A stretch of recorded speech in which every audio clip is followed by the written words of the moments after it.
you guys, what's up? It's Chicmomkia. Thank you for tuning in to Chicmomkia. Today is the first episode. It's academic kickoff. So we are here to hit pause on life and tune into the real talk that keeps us going. I'm your host, Kia. I'm a single mom, a student ambassador, and your go-to girl for motivation, mentorship, and moments of clarity. So today's guest is someone who knows what it means to lead on and off the court. Richard Parrott IV is the varsity coach for the girls basketball team at East Grand Rapids High School, the former coach of Kepper College, and he's featured on Bold Journey magazine.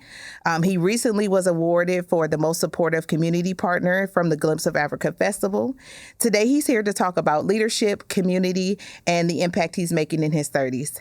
Richard, welcome to the show. How are you feeling today? I feel good. Thank you for having me. And I just want to clarify, I'm the varsity assistant coach. Okay. Just to be clear, just because I got so much respect for Coach Jane, who is the head coach, but I just want to make that clear. But thank you so much for the cool intro as well. Absolutely. Shout out to Coach Jane. Yes, for sure. Okay. Good. All right. So I just, want to get to know you a little bit more and just, give some information on who you are, because I think that you are a huge pillar of the community. So I want to just go into depth for that. So what is your earliest memory of like playing basketball or loving basketball? Like when did that become like that's your thing? You knew it was it?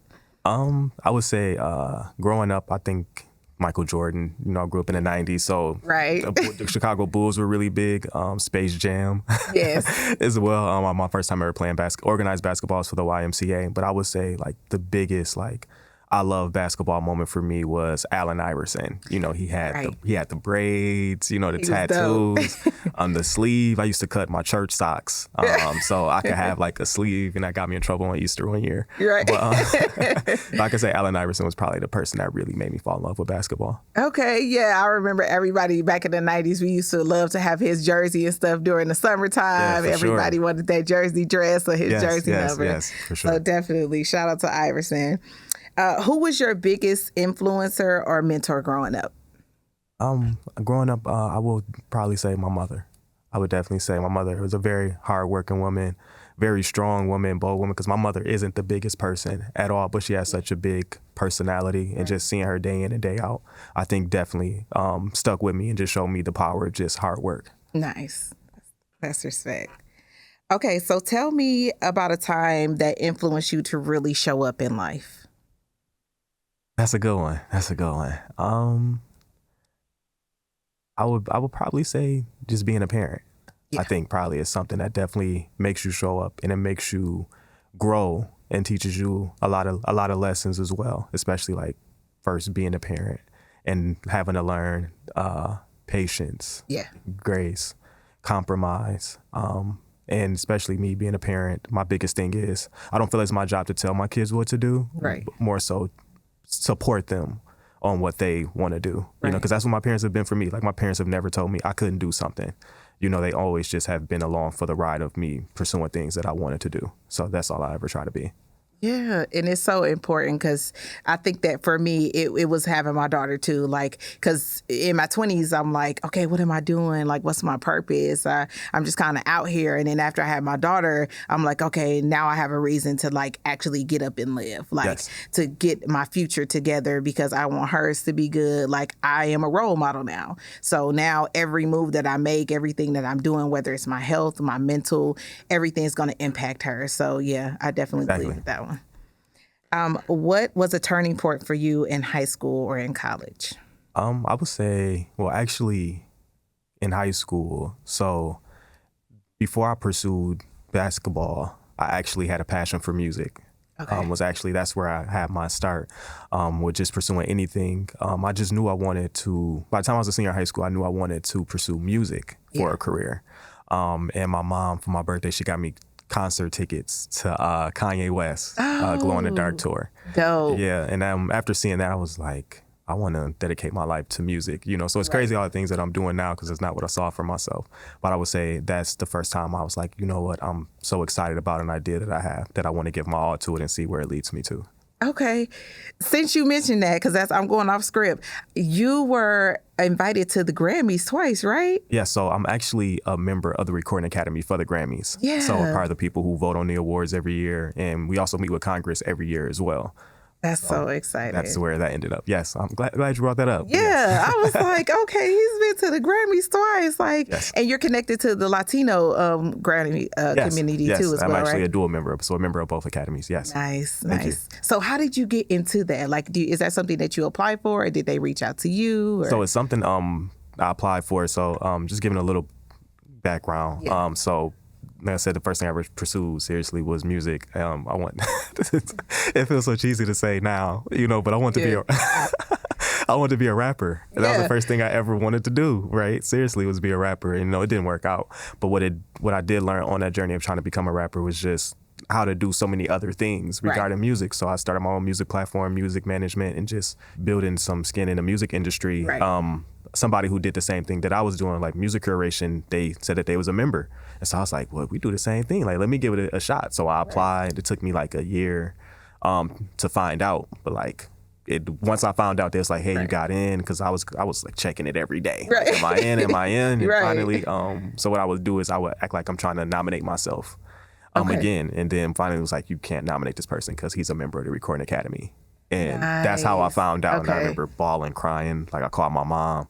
And it's funny because she said, like, at that day, she's like, what's next for you? And I said, well, in my 40s, I'm going to dedicate my life to film. And then in my 50s, I'm going to get into sports. But sports came way sooner than I could have ever thought. Right. Okay. But you know what? The art of pivoting. Yes. So because I'm a singer, and I wanted to be like Destiny Child. Michelle took my spot. That's why I always tell people, like, I wanted to be a part of Destiny Child. Like, I wanted to do a girls group, but I did it for a while. And then after I had my daughter, I was like, okay, I got to like get a real life, a real career here. So I moved into the corporate world side of it. And so, that's what I'm going back to school for now. And so I still love theater. I still love music. I still love anything that's connected to art.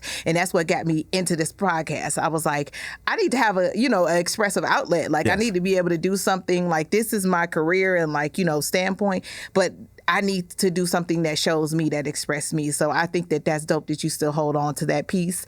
And I definitely, that'll never go anywhere. Yes. So kudos to that. And I can't wait to see where you go with the filming. So we definitely gonna be checking that out. So you coach Kuiper. Okay. How did you make the transition from going from college to high school students? So I actually was at the high school first. East Campus, I'm still there. But then Kuiper was more of a dual role. Coach Shawnette Davis, she just gave me a shot. Like, I just reached out to different colleges, really just trying to just get some more work in, learn more. I think it's always big to be a student of anything that you do, forever aspiring to just learn more. And she took me on right away. I was like, what I was looking to do, she was looking for. You know, where it's like, I really want to do both. I would like a role where I could scout and recruit. And she said, that's what I need. And so just being able to just see the game at a higher level in the time that it really takes, because basketball is really a game of care. Like, you have to put the time and repetition into it. So it was good seeing that, but also going on the recruiting trail as well, and like being able to give a kid an opportunity, and meaning something in that way as well. It was just like really fun for me. Yeah, that seemed like that was aligned like perfectly for you. It really did. Yeah, right time, right place.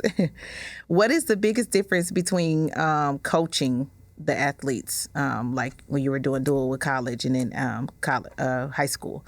So do you feel like there's a difference, or is it like the same, but it's just like a different mindset because they're younger and then one side is a bit older? I would say between high school and college, not so much. I mean, because I still put a lot of care into both of them. And to me, they're children at the end of the day. Right. You don't, especially like dealing with college kids, when you 18, 19, somebody trying to tell you that you're a kid, it's like, I'm not a kid, like, I'm an adult. But like, being in your 30s, you could be like, no, like, trust me, you're a kid way more than you ever think. So just giving real patience, I would say, to the situation, like dealing with, because I've coached kids as young as like 5, 6 to all the way to college level. I would definitely say just maintaining the same level of patience is key, but also understanding the goal at hand. Like with high school, even college, like, they're student athletes. Like, and the thing to keep in mind, they are students. Exactly. You know what I'm saying? So always keeping that thing first. Like, where you the person and you the student comes first, the athlete.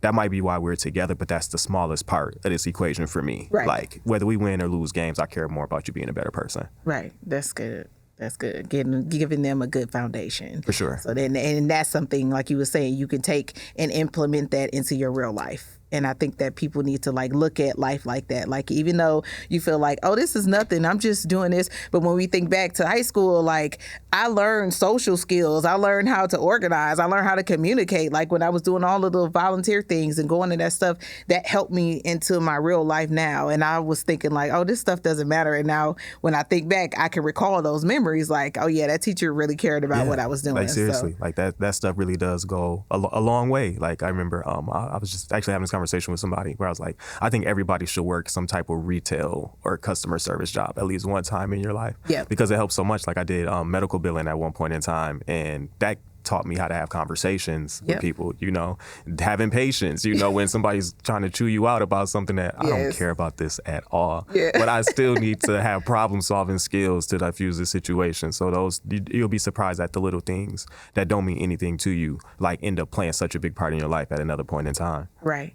Yeah, I absolutely agree with that because I worked in the medical field, and yeah, you definitely have to be able to know how to, like you said, diffuse a situation and just be able to be compassionate and understand what that. You never know what that person happened to them right before they came into the office, and now their insurance card is not working, or they, you know, somebody is hurt bad and they just trying to get past this part, you know. So just trying to, you know, remember that people are people. You know, and you have to think like, okay, if this was my grandparent or aunt or uncle, how would I handle this situation? Definitely agree. Okay. So what is your coaching philosophy on both on and off the court? I would say like something a couple things, right? Yeah. So they say that usually a team takes on the personality of the coach. Right. So I would say definitely for my teams, I'm real big on hard work. Like, that's the biggest thing. Like me, I don't ever feel like I'm the most talented at anything that I do. Like, I always see somebody doing something and be like, I actually think they do that better than me. Yeah. Like, plenty of times, but I'm always just trying to show that I belong. That's something big for me too. And so any team that I'm a part of, we're usually hardworking, usually pretty tough, have a lot of heart, and that's the things that matter to me. And then just off the court, like we said before, just having that care to the situation, like asking how they're doing, and not just to check a box, but like genuine care, like creating a safe space. I think that's really important, where they know coach cares about me way more as a person than a player, because if they understand that, it's easy to coach them, where they know like they're telling me something because they feel that this is best instead of they just riding me.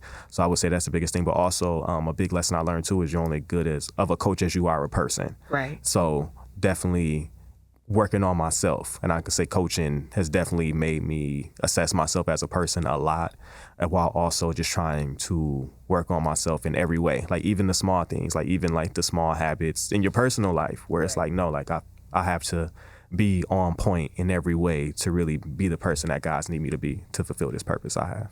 Yes, I absolutely agree. And it keeps them coming back. You know, it keeps them on the team. It keeps them in school because, you know, with kids, you never know what's going on at home. Seriously. So if they feel like this is their safe space, they're going to keep coming. They're going to, you know, be more open to telling you like, okay, I'm struggling with this. Like, I want to be here, but I got this going on. And so that space is, and that door is open for them to be able to express that and feel safe, you know, enough to tell you that. So then everything can flow accordingly. Yeah, no, I totally agree, because that is like really valid. Like, you never know what anybody is going through, but you know everybody is dealing with something. You know, so I always keep that in mind just with dealing with people, but especially kids. Like, their problems I may never know, especially coaching out in East Grand Rapids. Like, these are privileged kids, so they don't have problems with things, but they still have problems. So whatever problem that is, it has to be something deeper than money can pay for. So it's like, you know, with me, I'm just going to at least give you genuine care. Right. Respect. All right, so we're going to talk about some community impact. So you were named Most Supportive Community Partner by the Glimpse of Africa.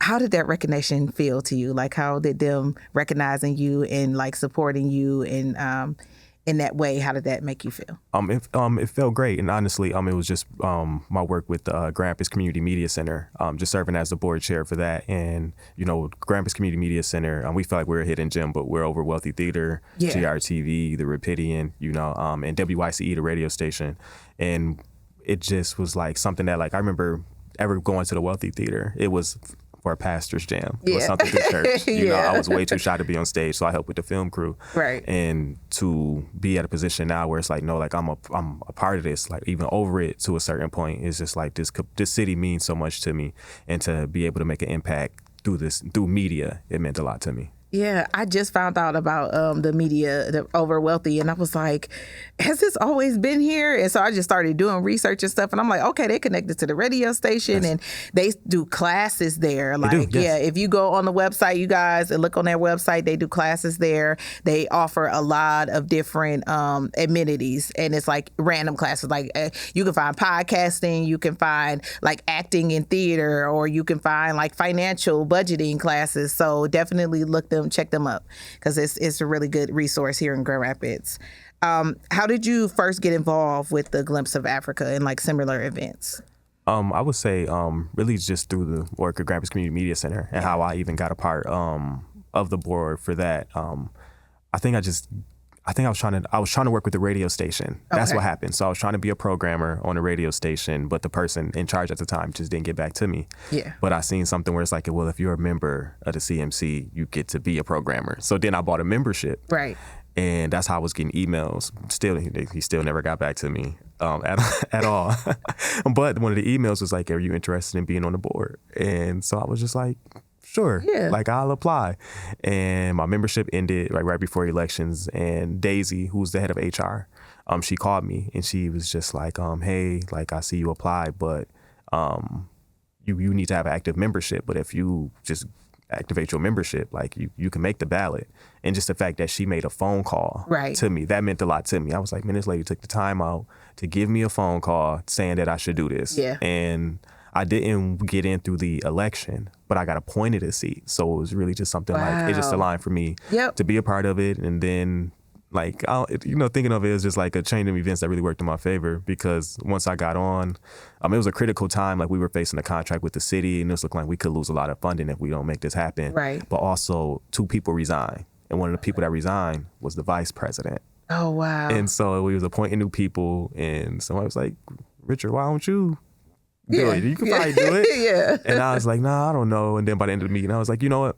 I'll give it a shot. So then I became the vice president. And then the president at the time, Jason Wheeler, he was like, he was ready to step down. Yeah. And people was like, well, Richard, have you thought about running for president? Right. And I was just like, nah, like, but it kind of just all like just rolled in my favor. And then like, I've been the president for 2 years, and then like, it just, people voted on me, and I'm like, wow, like, sure. And like, just not going with the flow of life, I would say, because you never know what they say, like, you tell God your plans. If you want to make God laugh, tell him your plans. Yes, so, so that's definitely something like I've definitely seen in my own life. Yeah, because, and I've actually talked to Daisy, because I was like trying to work there for, I think it was like a HR like specialist or like a assistant like for the radio. And so she called me, and I talked to her. So she's really nice. She definitely is like in touch with people, which is nice. But that was for sure a lineup for you. Like God was like, that person, we're gonna move you right in here. Yeah, for sure. Yeah, that's dope. Oh my goodness. Okay, so in your eyes, what does the word pillar mean to you in the community? I would say that's a good question. I'm trying to think of an answer. I think just a pillar of community, I think it's just somebody who just embraces what the community is, or just like a go-to for the community, where people, like, if you think of the community, you think of this person, at least in a certain sector, like back in the day where you thought of the candy lady, that's like a pillar in the community, right? But I would say just like that, like somebody who people just know, they just care. I would say, like, when you think of this community, you think of them and you know that they care and they have just genuine interest, but also genuine intent. Yes. Yep. Somebody that's been there and that's gonna take care of the people, and like you said, back in the day, when we were growing up, everybody knew each other in the neighborhood. Yes. Like, what I'm saying? And if you got in trouble, somebody, the auntie down the street or the lady down the street was gonna go and tell your mom. Sure. Like, if she was at church, like she was looking out for the kids in the neighborhood, so there was definitely people who kept it like knit. Like there was like no trouble going on, and if it was, everybody was aware of it. It wasn't something that was just like, oh, what's going on, like how it is now, because everybody's on the internet and everybody on their phone and nobody's connected to people anymore. And so I think that this is another reason why I'm doing the podcast, Yeah. is because I'm trying to bring community back into the face of our kids. Like, that's our next generation. Like, we're raising that generation now. So it's like, we want to share that piece of community that we had growing up with our kids so that they understand how important it is. Like, your phone is not your community. The people that's around you, that you know what I'm saying, school, teachers, your neighborhood, that's your community. Those are the people that's going to be rooting for you when you're trying to do things like this, and when you're trying to, get awards and get up higher. They'll be the ones that'll have your back. So I think that that's super important to make sure that they understand that. For sure. And they're connected to that. How do you balance your coaching responsibilities and your community work? I don't look at it so much as something that I have to balance so much, just because I really enjoy all of it. Yeah. Like and I would definitely say, just knowing myself, I don't do well with idle time anyway. Yeah. So it's just like, I just try to stay busy with positive activities. Right. For sure. So it's like, it really is a balancing act for sure, but just understanding the privilege of it too, right? Yes. Where it's like, even if I'm tired, I will rather be tired doing this, because this one point in time I would have dreamed of being in this position. So just understanding the privilege of it, I think, just makes you just keep going and putting the work in that it needs. Yes, I absolutely agree with that 1,000%, because it's like, everything that I pray for is happening right now. Yes. And so at one point, just this morning when I was on my way here, I was praying and I was like, okay, everything that I asked for is in alignment now, like, and there are things to come, but, just give me the tenacity and give me the strength and the mental, space to be able to handle everything, because I'm going to school, I'm working 2 jobs, I have my own business, I'm doing a podcast now. So, and then on side of that, I'm doing networking. I'm constantly trying to connect with people in the community, and that takes a lot of energy. Yes. It can be draining. It can, especially when people are pulling on you and needing you in all different spaces. So finding the space to balance it, and people are like, oh, you got a lot going on, but I enjoy everything I'm doing. Exactly. So that energy that would be like depleted if it was something that I did not enjoy doing, you would see a whole nother version of me. But because it's something that I'm passionate about, and this is something that was a gift that was given to me, this was a vision, a purpose that I'm trying to fulfill. Like you said, I'd rather be tired doing this, working on my content and everything, versus me sitting at home and I'm not doing anything at all. Like, I'm not evolving, I'm not supporting anybody, I'm not being a service to anybody or myself by just sitting there doing nothing. So I definitely agree with that. Yeah, no, for sure. Like, they preach so much, like, growing up, like, you need to work hard, and it takes a lot of time to do something. But I feel like something they don't preach enough is the fun aspect of things. Like, to put in a lot of time in something, it has to be fun to you. Yes. You have to really enjoy the process, like when somebody's like, man, I'm trying to do, you hear all the time, I'm trying to do this, I'm trying to do that. Why don't you just do it? Man, I don't know, I don't really got the time, or I was like, it's just came. But it's like, no, like, trust me, when you want to do something, like, you're truly going to do it. But also when you enjoy it, you're really going to, it's like, you only need discipline for things you don't want to do. Yep. Like, nobody has to force me to go to the gym. That part. Yeah, that part. Like, I genuinely just love doing it, so I could easily put in all my time and energy into it because I just enjoy it so much. Yep. And the stigmatism behind the hustle, community, and they make it like, oh, you hustling, you got to kill your body, you got to kill your, and it's like, no, absolutely not. Like, you can hustle and it still be, what I'm saying, but you're taking the self-care out of your hustle. And that's the problem that a lot of people have. You're burning yourself out. You like, oh yeah, I got to get to the bag. But then once you get there, you don't even enjoy it because you're miserable, because you're tired, you're mental, you don't have no friends, you by yourself. So you skip the whole process of building the community, taking care of your mental, taking care of your physical, getting up and eating right, going to work out, doing your journaling, connecting with whatever spirituality you have. So when you talk about hustle, like, don't skip the self-care part. Like, that's the most. You really can't. Yeah, like, because what's the purpose of doing it? So and you want to continue to do this thing. You want this to be something that is, expanded to your children and their children. You're building a legacy. So you want to be able to teach them how to hustle like this, but do it to where you working smarter, not harder. Come on, because I definitely had to learn that myself. Yeah. Where, you know, the hustle culture, you can't sleep, like you can't hang out, you know, and things like that. And it's just like, no, like I need my good 8. Yes. You know, I fight for my good 8. You know, because like you really need to show up to be your best at all You times. do. And you like, and this is always work too, like. But like making time for the people in your life that matter. Yes. You know, and that's something I had to learn because I was real big into like, nah, I can't. You know, I'm on my hustle. Yeah. You know, Right. And it's like, no, like at the end of the day, like that stuff isn't going to matter. You know, like in what we do, you know, it's what we do, but it's not who we are. And Exactly. so it's like definitely like making room for the things that truly do matter. Yes. And it's like you do all of this. If you cut out the people that matter to you, like this is what you're doing it for. Yes. This is who you're doing it for. So then, like I said, when you get to the end, now you don't have any friends. Your family don't come around. Nobody's calling you.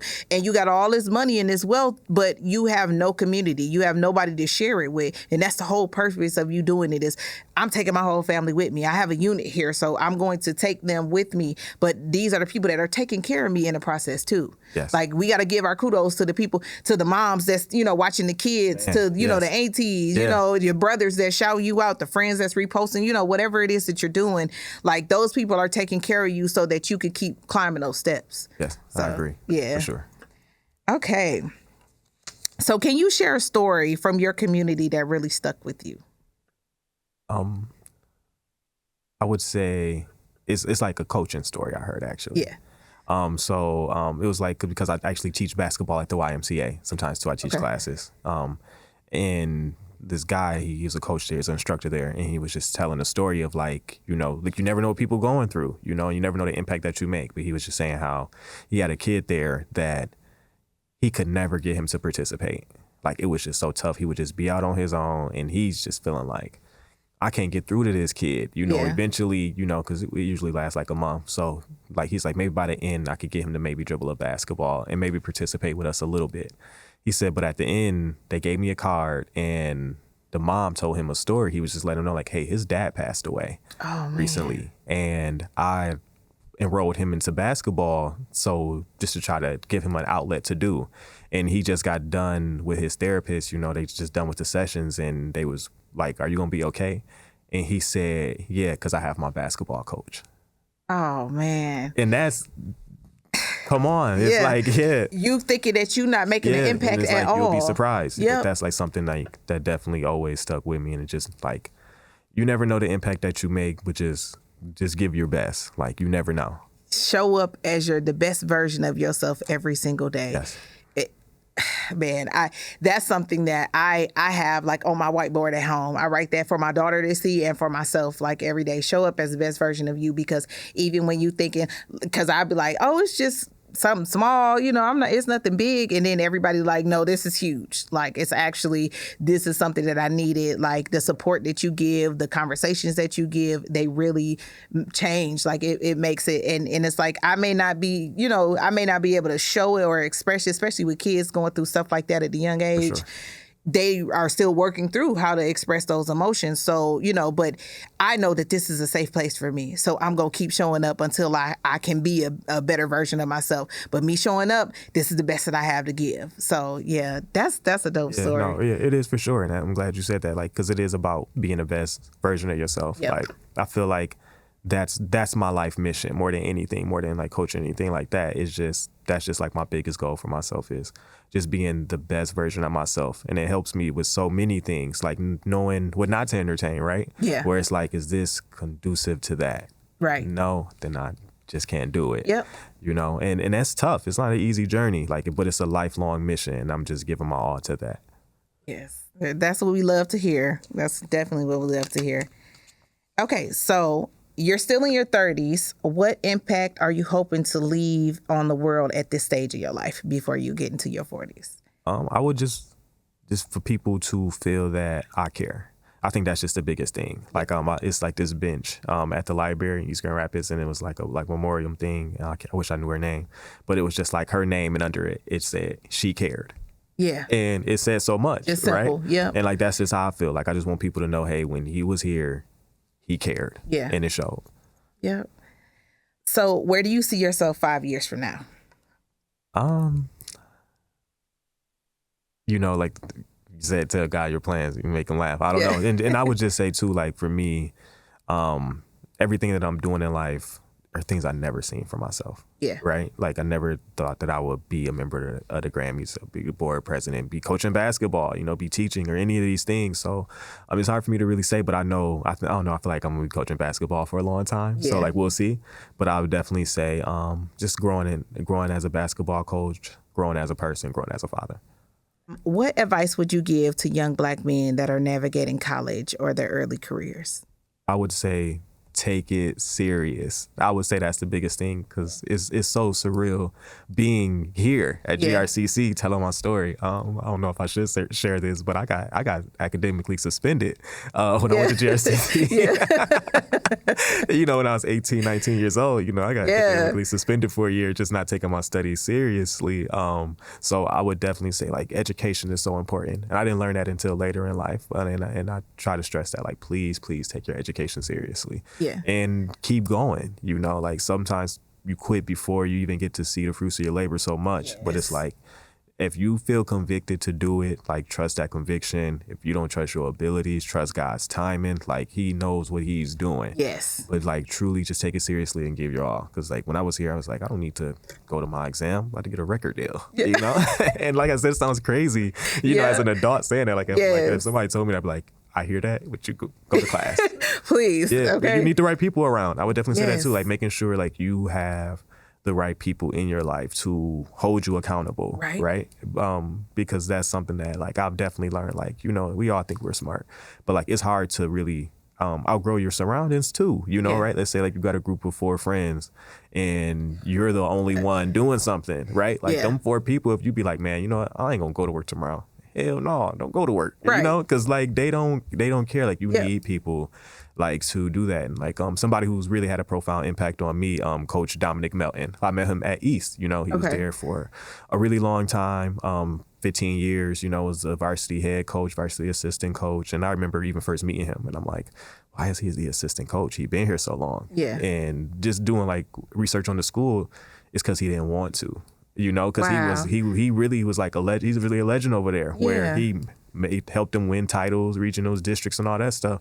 And I finally brought it up to him one day, and he dropped his cool so much. Once I brought it up to him, I was like, man, like I didn't know you was like a legend here. He was like, haha, you did your research. He was so cool then. But like he was really somebody who taught me just the importance of having people who care about you doing the right things. Yeah. Like I could come to him, hey, OG, I'm about to go hang out tonight. Nah, you gonna go home. Right. You know what? Yeah. I'm gonna go home, and like it's even so crazy, especially like being like in my 30s, but like he's the first man to talk to me seriously about getting married one day. Okay. You know what I'm saying? Where it's like, you'd be like, yeah, but you should have been like, nah, it's different when it's like a Black man coming to you and telling you something like that, where it's like not just like just to say it, but no, truly saying this with intent. Like, okay, this is where you're at in your life. This is something you need to think about. Where we said before, like we might have met on basketball, but he could care less about me being just like a great basketball coach. He cares way more about me being a great person. So I would definitely say having the right people around as well. Yes. That mentorship. Being able to, receive what the other person is saying too. And that takes time to get in that space because like you said, we think we know everything and, oh, you don't have to tell me this. I'm going to go out and do all of this. And it's like, these people have already lived that. They've already gone through that stage and that transition. They're way beyond, so knowing that if somebody is taking the time to come to you and say like, hey, you shouldn't be doing that, or hey, maybe you need to, that's going to pivot you in a positive direction in your life, know that person truly cares about your character, about you as a person. Like it's not being bossy, it's not, trying to tell you what to do or trying to, hate on whatever you think you're doing at 18 years old, so it's just amazing to have those people because a lot of people don't have them and a lot of people have gone through life without having them. And so I think that we're in a generation now to where mentorship is more like people is more important. People talk about having mentors now more than ever. Like our parents and stuff, they didn't have that. Like it was just like be seen and not be heard type of thing. Like you're not gonna talk back to me. I don't want to hear what you gotta say. You just do what you're told. And so now it's like that expression and being able to have somebody look at you and say like, I see a great future. I see you going far. Like, let me help you to, eliminate some of the things that I did wrong so that you can get there faster. So yeah, I definitely I love that answer. I could talk forever about that because I'm serious about the mentorship thing. And I wish that I had it when I was in high school. Me too. I wish that I had it in high school. I do too. Oh my goodness, because I would have never made some of the decisions that I made. Like ultimately, I'm still ending up here because I never gave up. Yeah. But the process and the journey could have been so much smoother if I would have had somebody that be like, oh, that's not a good idea. Like, you probably shouldn't be doing that. You need that. You need that so much. Like, oh my goodness. Like I'm not gonna say names or nothing like that because I love this person so much. Yeah. But like I remember I have a cousin, and I remember we were close for a long time. And like when I was going to CC, and I'm telling him like, yeah, like I'm not about to go to my exam today. And he's not saying, yo, you tripping. Yeah. You need to go. And like, it's a funny story where it was like, my music back then, at least especially at that time of my life. Yeah. It was horrible. Like, I could be so real about that. It was not good at all. And I just remember telling him, and I was like, this is how I knew he didn't care about me. Because I was like, yeah, like, I ain't working right now, but you know what, maybe I could sell these beats I'm working on. He was like, man, yeah, do that. And I'm like, dude, this is horrible. You should have said, no, you need to get a job. Yeah. And let me help you get a job. Right. Like that was the sound advice. So it's like you need people around who going to be like, hey, no. Yes. You need to do this. You need to do something better. And then, and I was going to talk about that, but I went into mentorship. Understanding that when you grew up with your friends, you've been knowing them for a long time, you feel devoted to these people, but those people are in the same position that they were 15 years ago. Yes. So now you're trying to move and you're trying to evolve and you're trying to do all these things. They are not going to understand the vision. They're not going to understand the purpose. They're not going to understand what's behind it or what your drive is because they don't have that drive. If they did, then y'all would be having conversations about business and about working out and about healthy eating, all of the things that's going to help you to be better. But you're not having those conversations with your friends. Don't ever feel bad about having to move forward. Like you still love those people. You still, but you don't, the time that you need to take to be able to do what it is that God gave to you, you take that time and put it into that. Don't continue to put your energy into people who have not changed their lives in 15 to 20 years. And eventually they may, but it's not your job to try to make that happen for them, especially when they feel like nothing is wrong. They feel like, oh, what do I need to change? I feel like life is good. You need to start surrounding yourself around people who are either trying to get the same place or they're already there. Those are the people that are going to be able to have those conversations with you, call you in the middle of the night, pray for you, or give you some encouragement, or sending you videos about, oh, okay, this millionaire did this and that, and this is the blueprint for this and that. You need people who are going to constantly be like keeping you on track. Like the coach, he was telling him, no, you ain't going out. You need to go home. Like, you know what I'm saying? You have a plan. There's a vision here and you need to accomplish it. And I'm a part of helping you to accomplish this vision. It's important to have those people and don't feel bad when you got to start, moving people around and moving people up out of your life, because I recently have had to do that. And I think that was one of the best decisions that I've made so far, because I don't feel bad about what I am doing, because I know that it's going to be a resource for so many people. I know that it's going to impact so many people. So the people that I had to let go of that may be feeling some type of way is nothing compared to the people whose lives are going to be changed because of what I am doing. So please keep that in mind, please. All right. So I just got a last few fun questions before we wrap up. Sure. What's your favorite pregame song? Your hype song? It switches like every game. Yeah. But I'm just trying to think of like what are like my like repeat ones. I would say Jay-Z and Kanye Prime Time. I think that's one that makes the rotation. Technotronic, Get Up, like a little EDM song. It's fun. Like it really depends on the game, because some games feel way more intense than the others. Like some just feel like so light. I would say my favorite post-game song is Ice Cube, You Know How We Do It. Yeah, okay. like if we won, that's definitely my favorite post-game song. I'm trying to think of it, because I know I always keep like a pre-game song playing in my head, but it's always like a different thing. Kanye West, 30 Hours. Yeah. That's one as well. But yeah, I would say it depends on the game. But those are the ones that like I can remember like sharing like throughout the season. Okay. Yeah, that's a good selection. What's one Grand Rapids restaurant that you just can't live without? I wish I had a better answer. Because it's a franchise. Like, Oh, okay. Yeah. Listen, you're going to have to get up on the local. Yeah, it's a franchise, but like, it's just Panda Express. Okay. Like, I'm a big fan of Panda Express. And the thing is not like I just think, oh, it's just so good. It's like, it's just such a safe option for me. Yeah. Where it's like, it doesn't taste like anything dynamic. It's just so plain. But if I would say local, let's see. I know I got one. Yesterdog. Okay. Does that count? Okay, yeah, that counts. Okay, yeah, that counts. okay. I can always enjoy a good hot dog. So Okay. Yesterdog. Yeah, we love a good chili dog. Yes. There we go. Yeah. Yeah. I think for me, and I'm still trying to get in there, but I want to try Eleanor's Kitchen on Eastern. Okay, I've heard of it. Yeah, they be out there playing dominoes. They be in the parking lot just relaxing. Yeah. Like it's definitely an older vibe. So I think they like 60s, 70s, but that's how you know the food is good because it's always people lined up out there. Yeah. So I definitely check them out. And then there's a place that's coming from Detroit. They're like Louisiana.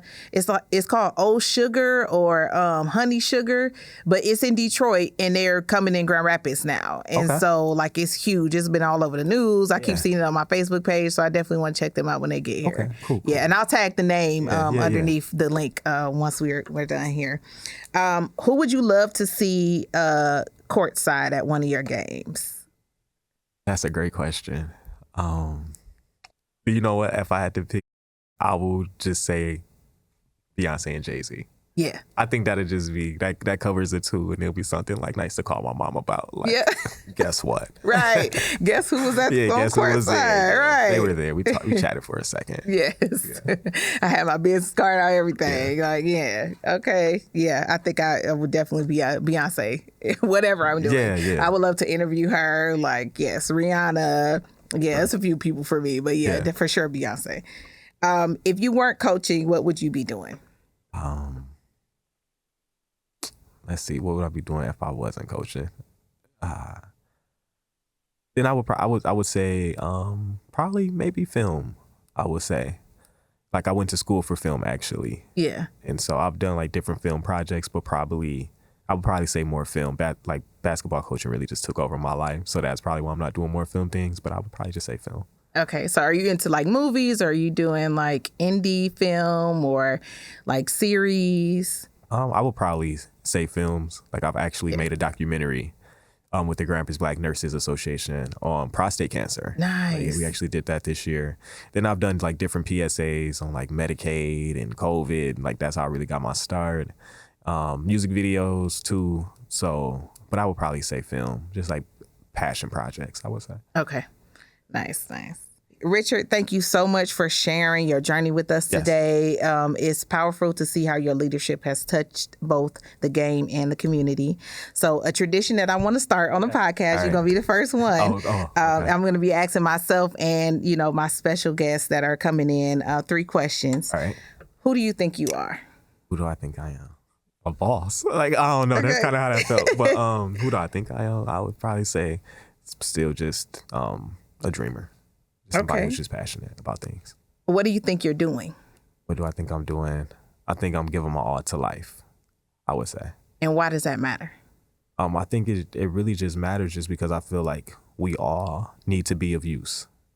Like I feel like God has a purpose for our lives. And I would definitely say, like, I feel like I'm only done made it this far because of God's hand in my life. Like, I feel like my story could have ended plenty of times, but yet it was still something that's like, no, you were needed to fulfill something for me. And so I think that's the greatest reason why I'm doing it, is really just to be of use to the God I serve.